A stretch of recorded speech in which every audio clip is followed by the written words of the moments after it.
ഇവിടെ ഒരു അതിഥി വന്നേ, ഞാനും തനുവാവയും കൂടെ അത് കാണാൻ പോകണേ. അപ്പം നമുക്ക് കാണിച്ചു കൊടുക്കാം തനുവാവേ. അയ്യോ കണ്ട ഒച്ചാണ് ഇത്. ഇതിന് വേറെ എന്തെങ്കിലും പേരുണ്ടോ അറിഞ്ഞുകൂടാ. പക്ഷേ ഇത് ഇത്രയും വലുത് ഞങ്ങൾ ആദ്യമായിട്ടാണ് നേരിട്ട് കാണുന്നത്. തൊട്ട് നോക്കായിരുന്നല്ലേ തനു? അതെന്തോന്നാണ് തനു? അതെന്തോന്നാണ്? പേടിയാവണ? അത് പോവാൻ പോകുന്നു കണ്ട.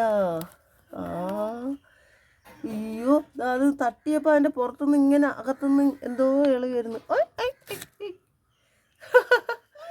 അതെന്തോ നോക്കളെ? ഒച്ചാണ്. ഇതെന്തോ വേറെ എന്തെങ്കിലും പേരുണ്ടോ? വേറെ എന്തെങ്കിലും പേരുണ്ടോ അറിഞ്ഞൂടെ. എന്തായാലും ഇത്രയും ഒരു ഇതിനെ അടുത്ത് നമ്മൾ ഇത്രയും വലുത് കാണുന്നത് ഇത് ആദ്യമായിട്ടാണ്. എന്തായാലും കണ്ടതിൽ വളരെ സന്തോഷം കേട്ടാ. എനിക്ക് വളരെ ഇഷ്ടപ്പെട്ട്. ഓ ഏതിലേ പോയി മകൾ? അതിലേ പോയാ?